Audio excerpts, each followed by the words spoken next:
So మీరు begging వెళ్ళినప్పుడు ఎంత సంపాదిస్తుండే మీరు రోజుకి? అడుగుతున్నా చెప్పండి. అంటే చేసేదాన్ని హౌస్ ఓపెనింగ్స్ కి చెప్తాను చూడండి, మీరు అడిగారు కాబట్టి లాజిక్. నేను డైలీ ఒకప్పుడు వెళ్ళినప్పుడు నేను ఎర్లీ మార్నింగ్ లెగిసి 9-9:30కి నా లైఫ్ని స్టార్ట్ చేస్తే నేను నైట్ 6కి వచ్చిన తర్వాత మళ్ళీ నేను వైన్ షాపులు కూడా అడుక్కునేదాన్ని. అంటే 10 రూపాయలే కానీ 5 రూపాయలే కానీ ప్రతి రూపాయి పోగేసి ఒకరోజు 1000 వస్తుంది, ఒకరోజు 2000 వస్తుంది, ఒకరోజు 3000 వస్తుంది. దీనికి కౌంట్ అనేది ఉండదు. ఒకరోజు ఎక్కువ రావచ్చు, ఫ్లక్చువేట్ అవుతూ ఉంటది కదా. ఆ వచ్చిన రూపాయిని నేను చిట్టీల రూపంలో దాచుకుని చిట్టీలు వేస్తూ నేను తినక కష్టపడి ఏదైనా ఓపెనింగ్ ఉంటే వాళ్ళు ఇచ్చింది వాళ్ళు 10 రూపాయలు ఇవ్వని 10,000 ఇవ్వని, అది కూడా నేను ఒక్కదాన్నే వెళ్ళి తీసుకుని వాళ్ళకి బ్లెస్ చేసి వచ్చిన డబ్బులు అన్నీ. ఇంకోటి ఈ మధ్య కాలంలో కొంచెం వచ్చిన యూట్యూబ్ డబ్బులు ఇవి యాడ్ చేశాను అంతే. ఓకే. నేను చిట్టీలు వెయ్యగా దాచుకున్న డబ్బులు ప్రతిదీ దాయగా చేసుకున్నాను. ఓకే. ఇప్పుడు యూట్యూబ్ నుంచి ఎంత సంపాదిస్తున్నారు నెలకి? ఎన్ని లక్షలు వస్తున్నాయి? నిజం చెప్పండి. నేను ఇప్పటి వరకు మా ఛానల్లో కూడా రివీల్ చేయలేదు. ఓకే. మీ ఇష్టం, చెప్పాలనుకుంటే చెప్పండి, లేకుంటలేదు. లక్షలు అయితే వస్తున్నాయి, లక్షలు వస్తున్నాయి. అవునా? సో మిలియన్లు పోతున్నాయి అంట. కదా అంతగానో? అంటే 1.5కి మధ్యలో ఉంది. సో లక్షలే కదా మరి. అదే ఇంకా లక్ష కంటే ఎక్కువ వస్తుందంట. 1,50,000 1,70,000 అంతే. కానీ అది మీరు కష్టపడుతున్నారు. సో మీ ఇంట్లో మీరు కష్టపడి మీరు చేసుకుంటారు కాబట్టి అది వేరే వాళ్ళ డబ్బేం కాదు, మీ డబ్బే. సో చెప్పుకోవచ్చు ధైర్యంగా సంపాదించినంత. ఎవరు వచ్చి మిమ్మల్ని మీ దగ్గర గుంజుకొని వెళ్ళారు కదా, అంతే కదా? అంతేలేండి. 1.7 1.8 అట్లా వస్తుంది. ఓకే. సో రాజు గారికి నెల శాలరీ ఎంత వస్తుంది? ఈయనకి 3 వస్తుందండి. 3L. 2.5 వచ్చాయి పాత దాంట్లో. ఓకే. ఇప్పుడు 3 దాకా వస్తుంది కొత్త దాంట్లో. ఓకే. భర్తలో సగం భార్య. సో అంత సంపాదిస్తున్నారు ఇప్పుడు యూట్యూబ్ వల్ల, అంతేనా? సో కెమెరామ్యాన్ ఎవరు మీకు? మా అబ్బాయి. మీ అబ్బాయి. సో మీ అబ్బాయి అంటే ఎవరైనా అసలు? సాయి అండి. ఓకే. మాకు ఎప్పటి నుంచో క్లోజ్. సో మాతోనే ఉంటాడు తను. ఏడుస్తున్నాం అనుకుంటున్నా? లేదు. ఓకే. మాతోనే ఉంటాడు. ఒక అబ్బాయి. మేము ఎలా అంటే ఇంకా పెంచుకోవట్లేదు కాబట్టి తను ఉన్నంత వరకు, తనకి జాబ్ వచ్చే వరకు మాతోనే ఉంటానని ఉంటాడనమాట. ఫ్యామిలీ పర్సన్ అంతే. సో అంటే తను మీ దగ్గరకు వచ్చినట్టే నెక్స్ట్ ఆయన ప్లానింగ్ ఏమైనా ఉందా? ఎవరికండి? మీ సాయికి? లేదేమి. ఓకే. ఓన్లీ ప్రేమగా వచ్చాడు, ప్రేమగా ఉంటున్నాడు. జాబ్ సెటిల్ అవ్వాలి కాబట్టి ఇక్కడ మాదాపూర్ ఇంటర్వ్యూస్ కి వాటికి అటెండ్ అవ్వడానికి ఇక్కడ దగ్గర వాళ్ళ ఓన్ హౌస్ కూడా ఉంది, అక్కడికి వెళ్తాడు, ఫ్యామిలీ దగ్గరికి వెళ్తాడు. సో అంటే మీకు పిల్లలు పుట్టారు కదా, సో నెక్స్ట్ ప్లానింగ్ ఏంది ఫ్యూచర్ లో? పెంచుకోవాలనుకుంటున్నాం. అంటే దత్తత తీసుకుంటారా లేకుంటే ఎట్లా? దత్తతే తీసుకుంటాం. ఓకే. ఎంతమంది పిల్లల్ని? ఇద్దరు చాలా? డజన్ వద్దా? ఇద్దరే. సో అంటే ఇద్దరు పాపలు, ఇద్దరు బాబులు? ఒక పాప ఒక బాబు. సో అంటే ఇప్పుడు ఇక్కడ ఒకటి మాట్లాడుకోవాలి, చాలా మంది అమ్మాయిలను ఇస్తారు కానీ అబ్బాయిలను ఇవ్వరు కదా. అప్పటికి టెక్నాలజీ కొంచెం పెరిగితే బాగుండు, ఏదైనా నా వల్ల కానీ. మనము మంచిగా అంటే అందరు ఇస్తారని ఇవ్వరని అన్నాను కొంచెం. అంటే లేదు అదేదో టెక్నాలజీ వచ్చిందంట కదా. ఓకే. ఆ టెక్నాలజీ యూజ్ చేసుకుంటారా మీరు? సరోగసి అది ఇంకోటి సరోగసి. ఓకే. అది ఇప్పుడైతే అవ్వదులేండి. పాపనైతే ఫస్ట్ తీసుకోవాలనుకున్నాము, దాని తర్వాత ఇంకా లైఫ్ లో సెటిల్ అయితే ఒక బాబు అనుకున్నాము. అట్ ద సేమ్ టైం మా అక్క వాళ్ళ పిల్లల్ని కూడా చూసుకోవాలి, చదివిస్తున్నాను.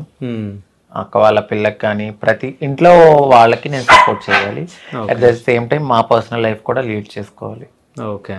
నాకు 6 పిల్లలు అనుకుంటా నేను, అంతే. ఎవరెవరు 6? అక్క వాళ్ళ పిల్లలు సాయి, మాకు వచ్చే ఆరాధ్య, అందరితో కలిపితే 6 అవుతారు. అంటే మరి మీ రాజుగారు? ఆయన నాలో సగం, నేను ఆయనలో సగం. ఓహో, అంతేనా? సో అంటే ఫ్యూచర్ లో పిల్లల్ని తీసుకొని పెంచుకున్న తర్వాత ఒకవేళ పెద్దగా అయిన తర్వాత మీరు మా పేరెంట్స్ కాదని చెప్పేసి వెళ్ళిపోయే ఛాన్స్ కూడా ఉంటది కదా. చాలా చూస్తున్నాం మనం టీవీలలో. అలా ఒక ట్రాన్స్ నేనే కాదు, నాకన్నా ముందు చాలా చాలా పెద్దవాళ్ళు కూడా పిల్లల్ని పెంచుకుని పెళ్లి చేసిన వాళ్ళు చాలా మంది ఉన్నారు. ఇప్పుడు మీడియాలో అందరూ క్లిక్ కారు, కొంతమంది క్లిక్ అవుతారు కదా. సో అలా చాలా మంది పెద్ద పెద్ద ట్రాన్స్ కమ్యూనిటీకి చెందిన వాళ్ళు పెళ్లి చేశారు కూడా పిల్లల్ని పెంచుకుని. వాళ్ళు వదలకుండా అలాగే ఎలా ఉన్నారు. ఒక అవగాహనతో ముందుకు వెళ్తున్నాం మేము. ఒక విత్తనాన్ని పెంచి పోషించి దాని కాయలు వచ్చే వరకు ఉన్న వాళ్ళు అల్లారు ముద్దుగా మేము చూసుకుంటాం ఖచ్చితంగా. మనం పెంచే వాతావరణం కూడా చాలా చాలా చాలా బాగా పెంచుతాం వాళ్ళని. సో డెఫినెట్లీ వాళ్ళు మమ్మల్ని వదిలి వెళ్ళరు. ఒక ట్రాన్స్ ఇది మా అమ్మ కాదు అని చెప్పిన వాళ్ళు ఎవరు బయటకు రాలేదు ఇప్పటి వరకు. నార్మల్ గా ఒక అమ్మ నాన్ని పెంచి పెద్ద చేసి వదిలేసి ఓల్డేజ్ హోమ్స్ ఉన్నాయి, కానీ ఒక ట్రాన్స్జెండర్ కు ఓల్డేజ్ హోమ్ ఎక్కడుంది? మాకు మేమే స్ట్రాంగ్ అంతే. ఒకవేళ అలా వదిలి వెళ్ళినా కూడా వాళ్ళు ఎక్కడున్నా బాగుండాలని మనస్ఫూర్తి కోరుకునే తల్లి మనసు మాది కూడా. సో అంటే ట్రాన్స్జెండర్స్ కి ఏమైనా అన్యాయం జరుగుతుందా? షూర్ గా జరుగుతుందండి. ఇక్కడ ఎప్పుడు ప్రతి దాంట్లోనూ మాకు అన్యాయమే. ఇప్పుడు రిజర్వేషన్ అని అన్నారు, ఆన్సర్ జడ్జిమెంట్ వచ్చిన తర్వాత సుప్రీంకోర్టు తీర్పులు ఇచ్చిన తర్వాత మాకు రిజర్వేషన్ అన్నారు. అవి అసలు ఇప్పటి వరకు రాలేదు. మీకు ఓటర్ ఐడి ఉందా? మీకు ఉంది. మీకుందా? సో ఇక్కడే హైదరాబాద్ లేకుంటే ఊర్లోనా? ఊర్లో ఉంది నాకు. ఓకే, నాకు అక్కడే ఉంది. సో ఇప్పుడు నెక్స్ట్ ఏపీ ఎలక్షన్ రాబోతున్నాయి, వెళ్తారా? ఓటేస్తారా మరి మీరు? బాధ్యత. ఓకే, ఓట్ అనేది మనకి 5 ఏళ్లకు ఒకసారి వస్తుంది మనకి అది. సో అలాంటి దాన్ని మనం యూజ్ చేసుకోవాలి. మనం ఎంచుకునే నాయకుడే కదా మనకి. 5 వేలకు ఒకసారి? 5 ఏళ్ళు అంటే 5 years ఒకసారి. అంటే మేము ఆంధ్రాలో 5 ఏళ్ళు అంటాం. ఓకే, 5 ఏళ్ళు అంటే మీకు తెలంగాణలో ఏళ్ళు అనుకుంటున్నారేమో, మాకు ఏళ్ళు అంటే సంవత్సరాలు. ఓకే, 2 ఏళ్ళు 3 ఏళ్ళు 4 ఏళ్ళు అలాగ అంటాం. సో ఎవరికి వేయబోతున్నారు మీరు ఓటు? ఈసారి అయితే మాత్రం టీడీపీ జనసేన. ఓకే, టీడీపీ జనసేనకు వేయబోతున్నారు. సో వస్తుందని అనుకుంటున్నారా?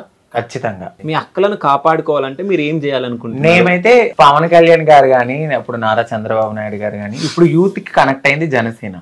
జనసేనలో పవన్ కళ్యాణ్ గారు ఒక ట్రాన్స్జెండర్ ని చాలా బాగా రెస్పెక్ట్ ఇచ్చి ఏదైనా చెప్పినప్పుడు కూడా ఆయన చాలా బాగా అర్థం చేసుకుంటారు. ఇప్పుడు యూత్ కి బాగా కనెక్ట్ అయిపోయింది జనసేన. చాలా మంది కమ్యూనిటీ వాళ్ళు కూడా వెళ్ళి ఆయనతో మాట్లాడడం అయింది. త్వరగా ఆయన జనాల కోసం బయటకు వచ్చి మాట్లాడతారు. కాబట్టి మాకు రిజర్వేషన్స్ గురించి కానీ, జాబ్స్ రాబోయే దాని గురించి కానీ, పెన్షన్స్ గురించి కానీ, ఇంకా ఏదైనా ఇంప్లిమెంటేషన్స్ కానీ, ఇప్పుడు స్థలాలు కానీ, ఇల్లు కానీ, మా కోసం ఏదైనా చేయాలి అని అంటే ఆ పార్టీ అనేది రావాలి. ఓకే, ఆయన ఆల్రెడీ కూడా చెప్పారు.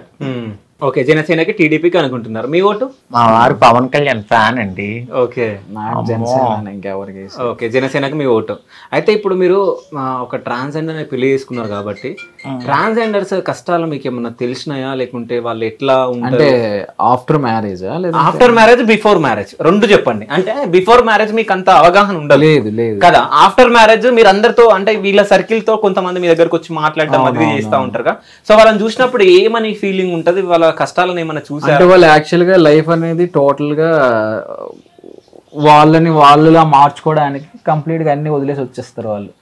సో ఈజీ చెప్పాలంటే సాక్రిఫైస్ వాళ్ళు చేస్తారు బేసిక్ గా ఫస్ట్. సో ఇంటోళ్ళు కూడా సపోర్ట్ చేయరు అట. ఇప్పుడు ఏ ఇంటోళ్ళు సపోర్ట్ చేయరు. ఇట్లా మారిపోతానంటే నువ్వు పుట్టింది ఎలాగా, మళ్ళీ నువ్వు ఇదంతా సమాజంలో మన పరువు పోతుంది అని చెప్పేసి అంటారు. కాబట్టి సో వాళ్ళు సాక్రిఫైస్ చేస్తారు వారి జీవితాన్ని అక్కడ ఇంట్లోనే. సో ఇంటోళ్ళు ఆ టైంలో వాళ్ళకి సపోర్ట్ చేయరు. వీళ్ళు ఇంప్రూవ్ అయ్యి బాగా ఇచ్చేసిన తర్వాత మళ్ళీ లాక్కునే ఇంటోళ్ళు కూడా ఉంటారు. స్టార్టింగ్ నుంచి సపోర్ట్ చేసే ఇంటోళ్ళు కూడా ఉంటారు. సో ఏదైనా కానీ వాళ్ళు సాక్రిఫైస్ అయితే చేస్తారు, కష్టాలు చాలా పడతారు. నేను చూస్తూనే ఉంటాను. అయితే మీ పెళ్ళైన తర్వాత ఎప్పుడన్నా తిను మీ దగ్గర ఏడ్చిన రోజులు ఉన్నాయా?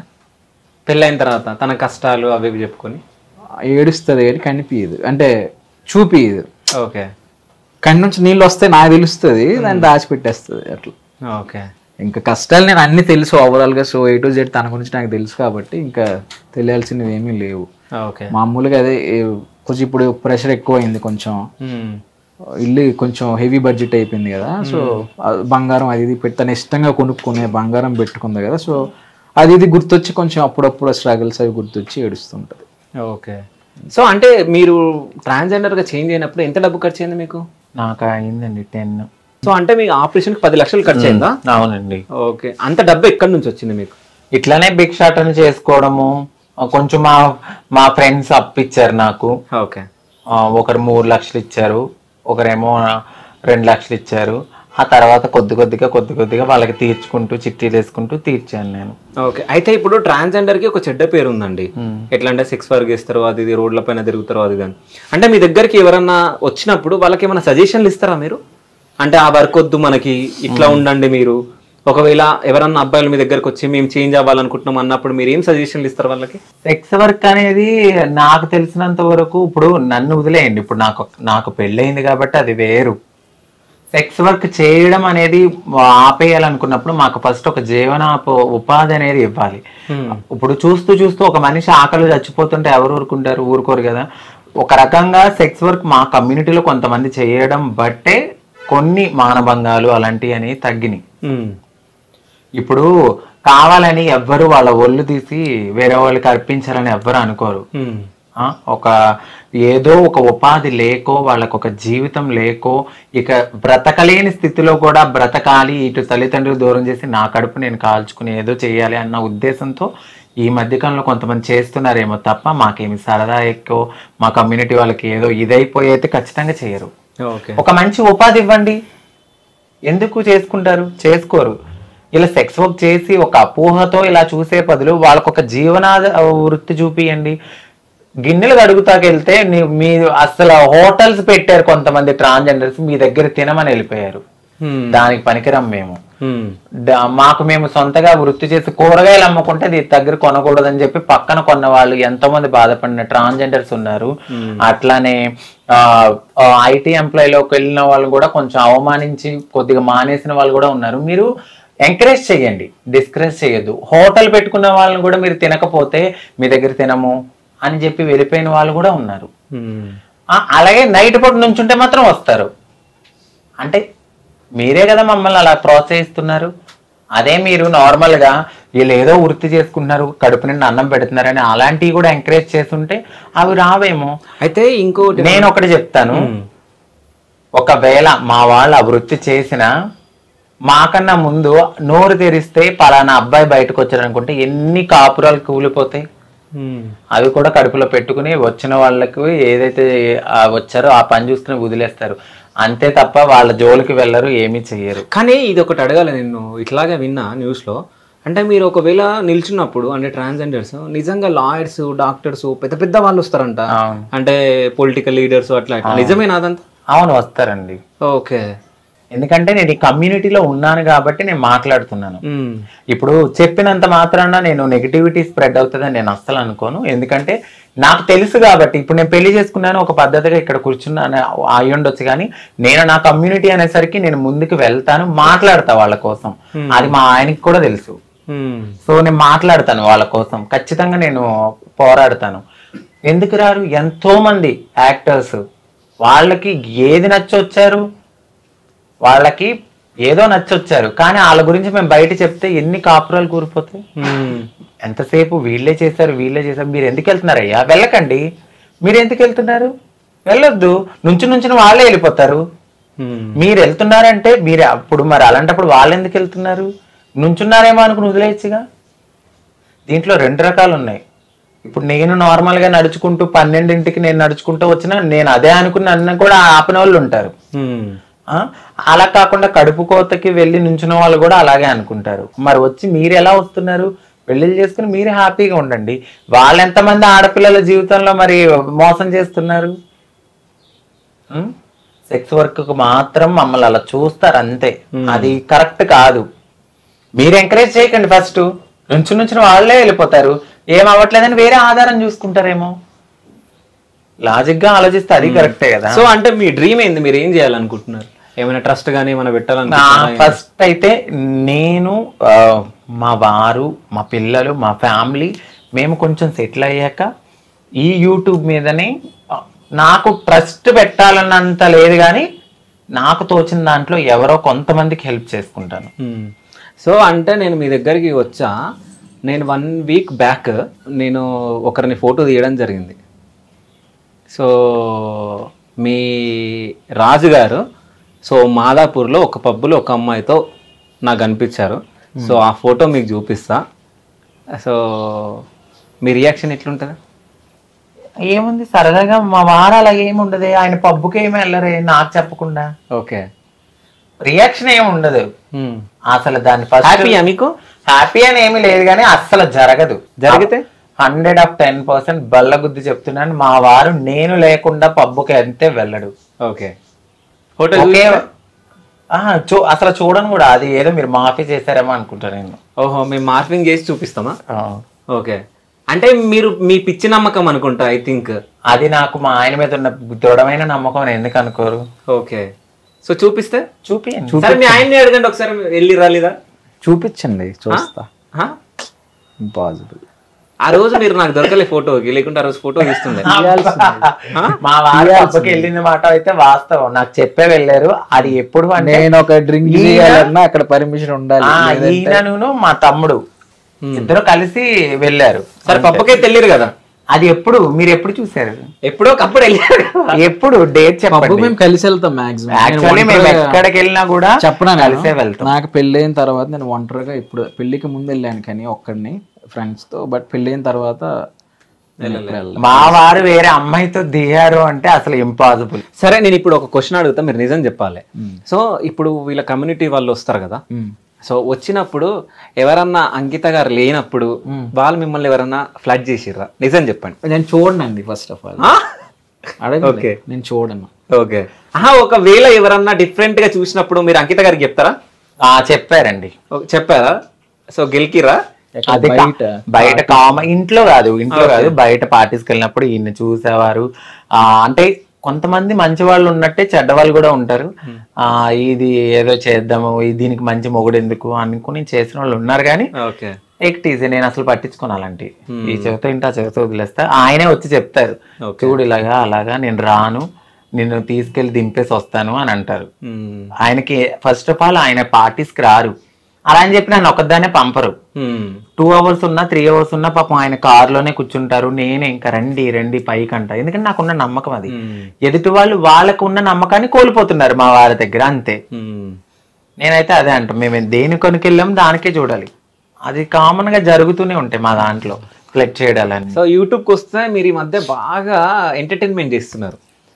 సో అంటే మీరు సంథింగ్ డిఫరెంట్ గా క్రియేట్ చేస్తున్నారు మీరు కంటెంట్, అవునా? సో బాంబ్ వేయడం కానీ సంథింగ్ ఏదో క్రియేట్ చేస్తున్నారు. అవును. సో ఈ కంటెంట్ అంతా ఎవరు క్రియేట్ చేస్తున్నారు? నేనండి. చేద్దాం అన్నప్పుడు మీ ఫీలింగ్ ఎట్లుంటది? అవసరం లేదు. ఫస్ట్ పెట్టింది నేనే పుల్లగా చేయమని నేనే ఇచ్చేసాను కాబట్టి చేయని. తర్వాత మీరు కూడా ఒకరోజు చెప్పారు కదా, మంచిగా వెళ్తుంది ముందుకు పెట్టండి యూట్యూబ్ ఛానల్ అది. సో ఎందుకు నేను వద్దంటే చెయ్యి, నీకు ఏది నచ్చితే అది చెయ్యి అంట. బాగుంది అనిపిస్తే చెయ్యి, ఏముంది దాని యూస్ వస్తే వచ్చినా లేదంటే లేదు. నీకు ఇది అనిపించింది చేసుకుంటా పోయే ఉండదు. కానీ మీరు నిజాయితీ గలవారు అని చెప్పేసి నాకు బాగా అర్థమైంది. ఎందుకంటే ఎవరైనా కానీ అంటే ప్రీవియస్ నేను వేరే ఛానల్లో వీళ్ళది ఇంటర్వ్యూ చేసిన, ఇది సెకండ్ టైం అనమాట. సో ఏంటంటే అప్పుడు నేను చెప్పిన ఉంటే, అంటే ఇప్పుడు మీది బాగా ట్రెండింగ్ లో ఉన్నారు. ఫస్ట్ టైం అంటే ఒక యువకుడు ట్రాన్స్జెండర్ ని పెళ్లి చేసుకోవడం ఇది బాగా ట్రెండ్ అవుతుంది. సో ఈ టైంలో మీరు యూట్యూబ్ ఛానల్ పెట్టుకుంటే మీకు బాగుంటుంది అని చెప్పి జస్ట్ నేను సజెషన్ ఇవ్వడం జరిగింది. సో అది ఇప్పటికే వాళ్ళు గుర్తుపెట్టుకొని మీరు అన్నందుకే స్టార్ట్ చేసాము అని అన్నారు చూడండి, అది నేను చాలా హ్యాపీగా ఫీల్ అవుతుంది. Thank you.